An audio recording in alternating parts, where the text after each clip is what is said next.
नमस्कार साथियों, अपने इस कार्यक्रम के माध्यम से हम लगातार दिल्ली सरकार के द्वारा किए जा रहे झूठे प्रचार और आरटीआई से प्राप्त सटीक जानकारी आप तक पहुंचाने का काम कर रहे हैं। दिल्ली सरकार के द्वारा किए जा रहे विभिन्न विभागों में घोटाले, भ्रष्टाचार की सभी जानकारी आप तक पहुंचाने का काम कर रहे हैं। इससे पहले हमने दिल्ली सरकार के सभी अस्पतालों की जानकारी दी है, जहां अनेक प्रकार की दिक्कतें वहां पहुंचने वाले मरीजों को झेलनी पड़ती है।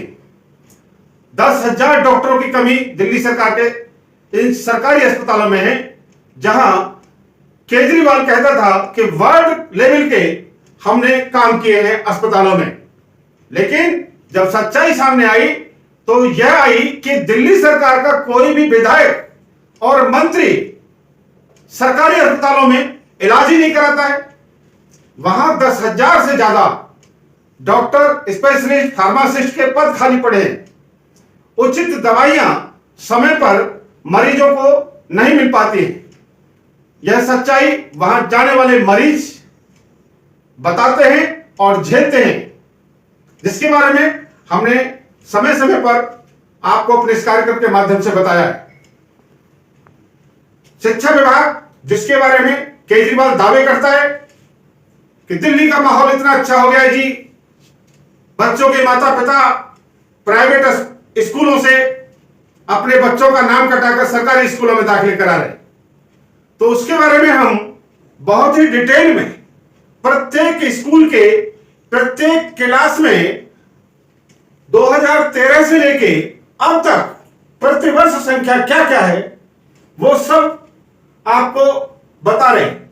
ये सभी जानकारी आरटीआई से दिल्ली के प्रत्येक सरकारी स्कूल से हमने प्राप्त की है, जिसे केजरीवाल या उसका शिक्षा मंत्री या उसका कोई भी प्रवक्ता चैलेंज नहीं कर सकता। हम चुनौती देते हैं दिल्ली सरकार के किसी भी प्रवक्ता को या शिक्षा मंत्री को या मुख्यमंत्री को कि किसी भी सार्वजनिक स्थान पर हमारे द्वारा दी जा रही इस जानकारी के लिए खुली बहस कर सकता है, हमें नोटिस करके इसके सत्यापन की जानकारी ले सकता है। कैसे दिल्ली की जनता को बरगलाने का काम किया जा रहा है, दिल्ली की जनता को राजनीतिक सत्ता के लिए, सत्ता सुख के लिए, दिल्ली के जो बच्चे हैं, जो देश का कल भविष्य है, हर माता पिता अपने बच्चों को अच्छी शिक्षा दीक्षा देना जरूरी समझता है, चाहे वो मेहनत मजदूरी करके कमाता हो, चाहे बिजनेस करके कमाता हो, लेकिन सबसे पहले प्राथमिकता अपने बच्चों को अच्छी शिक्षा देने की रखता है।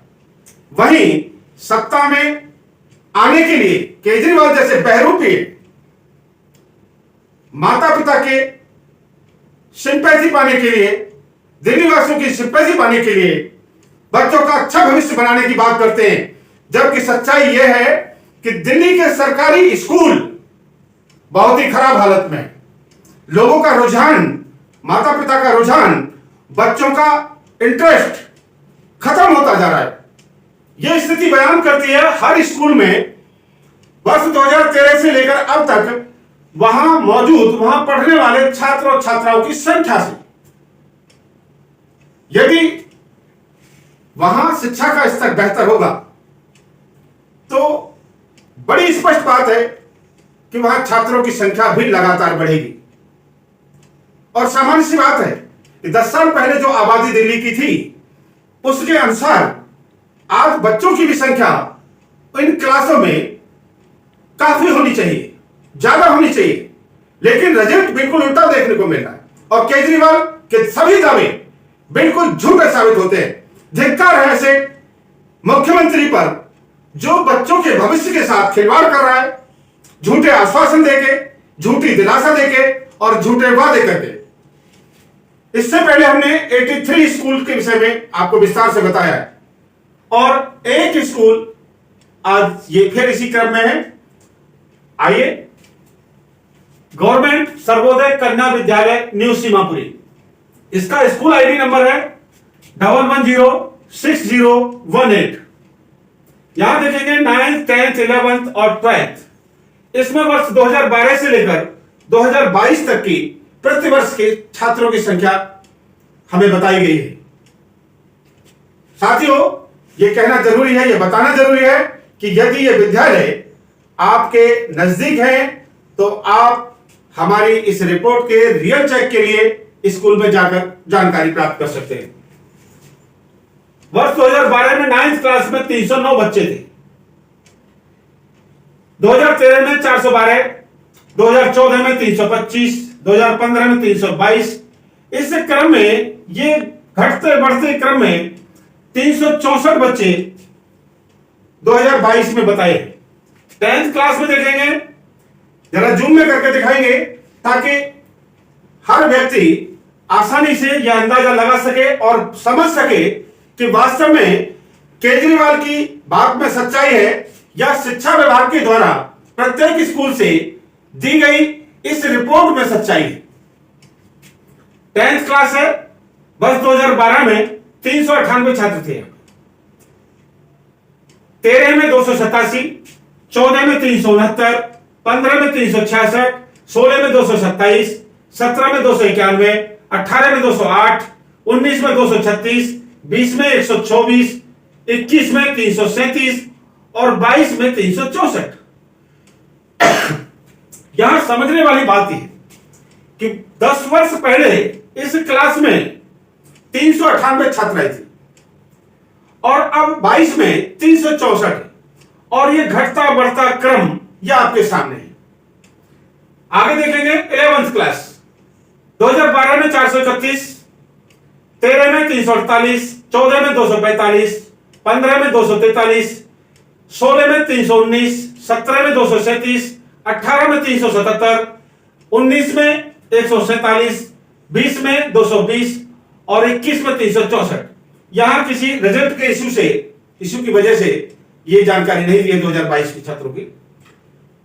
यहां इतनी इसमें क्रम में हम बता दें आपको कि आपको कहीं भी ऐसा आंकड़ा नहीं मिलेगा जो केजरीवाल की बात को सिद्ध करता हो। और सबसे बड़ी बात यह है कि 10 साल के बाद यहां 364 संख्या है और 10 साल पहले यह 431 थी। उसके बाद के क्रम ये सभी आपके सामने हैं। 12th क्लास में देखेंगे, 2012 में 323 संख्या थी, उसके बाद 15 में 399, 16 में 325, 17 में 323, 18 में 164, 19 में 236, 20 में 197, 21 में 149, 22 में 117 और ये 165। अब यहां समझने वाली बात यह है कि ये जो संख्या है 197, 149, 117, 164, यहां केजरीवाल के दावे कहां गए? शर्म आनी चाहिए दिल्ली के मुख्यमंत्री को, अपने आप को पूर्व IRS बताकर लोगों को गुमराह करता है कि मैं शिक्षित हूं। अरे शिक्षित हो आप, लेकिन बच्चों के भविष्य से, उनके माता पिता के प्यार से, उनकी भावनाओं से आप खेल रहे हो, यह अच्छी बात नहीं है। ये बच्चे, वो माता पिता, उन्हें बड़ा दुख होगा जब उन्हें यह सच्चाई उनके दिमाग में बैठेगी, उन तक यह सच्चाई पहुंचेगी तो कितनी पीड़ा होगी कि आप इतने अच्छे वादे करते थे, इतने अच्छे दावे करके दिल्ली में राजनीति के अंदर प्रवेश किया था और आज सत्ता में बैठे हो जनता के आशीर्वाद से, और उनके बच्चों के साथ इस तरीके से छल कर रहे हो, धोखा कर रहे हो। शर्म आनी चाहिए केजरीवाल जी। साथियों, ये प्रत्येक वर्ष के अनुसार हमने आपको जानकारी दी है, 9th, 10th, 11th, 12th, और ऐसा कोई भी विद्यालय नहीं जिसमें प्रतिवर्ष ये आंकड़े ये साबित करते हो कि केजरीवाल के दावे सही हैं। शिक्षा का स्तर अच्छा हो गया है। शिक्षा का स्तर आप देख रहे हैं, 10 साल पहले जो था वो आज नहीं है। अभी 10वीं और 12वीं बोर्ड परीक्षा के परिणाम आए हैं, उसके रिजल्ट परसेंट ने यह साबित कर दिया है कि जो परिणाम, जो परसेंट 10वीं और 12वीं बोर्ड परीक्षा का 10 वर्ष पहले था, वो लगातार गिर रहा है। ये देश की राजधानी है। आप पूरे देश में क्या संदेश देना चाहते हैं? शर्म आनी चाहिए केजरीवाल जी। आप हर मामले में, हर दावे में झूठे साबित हो रहे। राजनीति में आना आपका मकसद सिर्फ दिल्ली वासियों के पैसे को लूटना था, भ्रष्टाचार करना था, घोटाले करना था। ऐसा कोई भी विभाग नहीं है जिसमें भ्रष्टाचार फैला हुआ नहीं है। आप दावे करते थे अन्ना जी को साथ में लेकर रामलीला मैदान में भ्रष्टाचार मुक्त राजनीति लेके आएंगे। आप कभी बात करते हैं? नहीं। दिल्ली की जनता फैसला करेगी। आपकी ये सभी सच्चाई हम दिल्ली की जनता को बराबर देते रहेंगे अपने कार्यक्रम के माध्यम से। नमस्कार साथियों, जय हिंद।